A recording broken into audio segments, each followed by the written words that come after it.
Hello. ഞങ്ങളുടെ മിക്ക സൺഡേയ്സും ഇങ്ങനെയൊക്കെ തന്നെയാണ്. കാരണം എന്താണെന്ന് വെച്ചാൽ ഞാൻ ഓൾറെഡി ഹോസ്റ്റലിൽ നിന്നിട്ടാണ് വർക്ക് ചെയ്യുന്നത്. അപ്പോൾ വീക്കെൻഡ്സിൽ മാത്രമാണ് ഞങ്ങൾ കാണുക.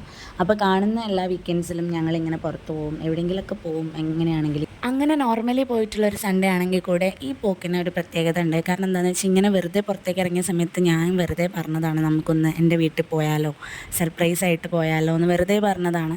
കല്യാണം കഴിഞ്ഞിട്ടുള്ള പെൺകുട്ടികൾക്ക് പെട്ടെന്ന് റിലേറ്റ് ചെയ്യാൻ പറ്റും ഇത്. കാരണം നമ്മൾ പ്രതീക്ഷിക്കാതെ നമ്മളെ വീട്ടിലേക്ക് പോകുന്നത് നമുക്ക് എങ്ങനെയൊക്കെ ആണെങ്കിലും അതൊരു സുഖമുള്ള പരിപാടി തന്നെയാണ്.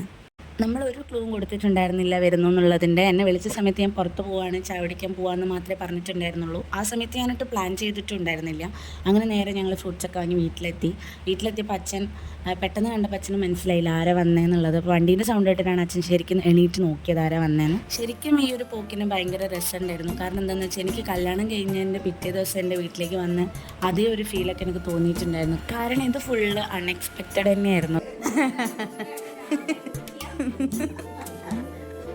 ഞങ്ങൾ സർപ്രൈസ് ആയിട്ട് വന്നു. അമ്മയുടെ സഡൻ റിയാക്ഷൻ എന്തായാലും എനിക്ക് ഷൂട്ട് ചെയ്യാൻ പറ്റിയിട്ടില്ല. കാരണം എന്താ വെച്ചാൽ അമ്മ ഓൾറെഡി വണ്ടിയുടെ സൗണ്ട് കേട്ടപ്പോൾ വിൻഡോൻ്റെ ഉള്ളിൽ കൂടെ ജസ്റ്റ് കണ്ടിട്ടുണ്ടായിരുന്നു എന്ന് പറഞ്ഞ്. പക്ഷെ അതെനിക്ക് ഷൂട്ട് ചെയ്യാനായിട്ട് പറ്റിയില്ല. അങ്ങനെ വീട്ടിലെത്തി അമ്മേനോട് കുറച്ച് സംസാരമൊക്കെ കഴിഞ്ഞപ്പോൾ നേരെ ഞാൻ കയറിയിട്ട് എൻ്റെ റൂമിൽ പോയി നോക്കി. അത് നമ്മളെല്ലാവരും ആദ്യം ചെന്നാൽ വേഗം റൂമിലേക്കാണ് പോവുക. എന്താ അറിയില്ല, അവിടെ പോയി കഴിഞ്ഞൊരു സമാധാനമാണ്. അപ്പോൾ നേരെ റൂമിലേക്ക് പോയി. റൂമിൽ ആരും വരാനും പോകാനൊന്നും ഇല്ല. അപ്പോൾ ഒന്നും അലങ്കോലാക്കി ഇടാനൊന്നും ആരും ഇല്ല. പോയ പോലെ തന്നെ റൂമും കാര്യങ്ങളൊക്കെ ഉണ്ടാവും, നീറ്റ് ആൻഡ് ക്ലീൻ ആയിട്ട് തന്നെ ഉണ്ടാവും നമ്മൾ വെച്ച പോലെ തന്നെ. അപ്പോൾ നമ്മൾ നേരെ റൂമിൽ പോയി. റൂമിൽ ഞാൻ എൻ്റേതായിട്ടുള്ള കുറേ തിങ്സും കാര്യങ്ങളൊക്കെ ഉണ്ട്. അപ്പോൾ അതൊക്കെ ജസ്റ്റ് ഒന്ന് നോക്കി. കല്യാണം കഴിഞ്ഞവർക്ക്, പ്രത്യേകിച്ച് വർക്കിങ്ങും കൂടെ ആയവർക്ക് രണ്ടും കൂടെ ബാലൻസ് ചെയ്യാൻ എന്തായാലും നല്ല ബുദ്ധിമുട്ടായിരിക്കും. അപ്പോൾ എന്നെപ്പോലെ തന്നെ ആയിരിക്കും എപ്പോഴെങ്കിലുമൊക്കെ വീട്ടിൽ പോവുക. പക്ഷേ എപ്പോൾ പോയി കഴിഞ്ഞാലും നമുക്ക് വീട്ടിലേക്ക് പോകാനുണ്ടെന്ന് പറയുമ്പോൾ അത് ഭയങ്കര ഒരു എക്സൈറ്റ്മെൻ്റ് ആണ്. അതിൻ്റെ ഇടയിൽ ഇങ്ങനെ ഒട്ടും എക്സ്പെക്റ്റ് ചെയ്യാത്ത പോകുന്നത് അത് വേറെ തന്നെ ഒരു ഫീലാണ്.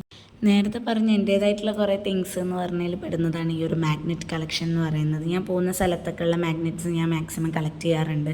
പക്ഷേ കുറേയൊക്കെ എൻ്റെ കല്യാണത്തിന് പോയി, കുറച്ചും കൂടിയൊക്കെ ഉണ്ടായിരുന്നു. പക്ഷേ അതെൻ്റെ കല്യാണത്തിൻ്റെ സമയത്തൊക്കെ പോയി നമ്മൾ ശ്രദ്ധിക്കാതെ അതൊക്കെ പോയി.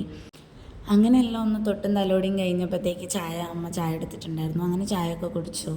ചായ കുടിച്ച് കഴിഞ്ഞപ്പോഴത്തേക്കും പോകാനുള്ള ടൈം ആയിട്ടുണ്ടായിരുന്നു. കാരണം അത്രയും സമയം ഉണ്ടായിരുന്നുള്ളൂ. ചായ കുടിക്കാൻ വേണ്ടി പുറത്തിറങ്ങിയതാണ്. അപ്പോൾ നാളെ രാവിലെ എനിക്ക് തിരിച്ച് പോകണം ഹോസ്റ്റലിലേക്ക്. അപ്പോൾ അത്ര തന്നെ ടൈം ഉണ്ടായിരുന്നുള്ളൂ. അങ്ങനെ തിരിച്ച് ഞാൻ വീട്ടിൽ നിന്ന് പോവുകയാണ്. പക്ഷെ എന്തൊക്കെ പറഞ്ഞാലും സാധാരണ വീട്ടിൽ നിന്ന് പോകുന്നതിനേക്കാളും വിഷമം കുറവായിരുന്നു. കാരണം എന്താണെന്ന് വെച്ചാൽ ഇത് ഞാൻ എക്സ്പെക്റ്റ് ചെയ്യാതെ വന്നതുകൊണ്ട് തന്നെ അതൊരു എക്സ്ട്രാ ബോണസ് ആയിരുന്നു. കാരണം വലിയൊരു സങ്കടമൊന്നും ഉണ്ടായിരുന്നില്ല, വന്നിട്ട് പോകാൻ പറ്റുള്ളൂ. അപ്പോൾ അതുകൊണ്ട് അങ്ങനെ അമ്മേനോട് ടാറ്റ പറഞ്ഞ് ഞങ്ങൾ വീട്ടിൽ നിന്ന് പോന്നു. അപ്പോൾ ഈ ഒരു വീഡിയോ അത്ര തന്നെ ഉള്ളൂ. ചെറിയൊരു സർപ്രൈസ് കൊടുത്തതിൻ്റെ ചെറിയൊരു വീഡിയോ.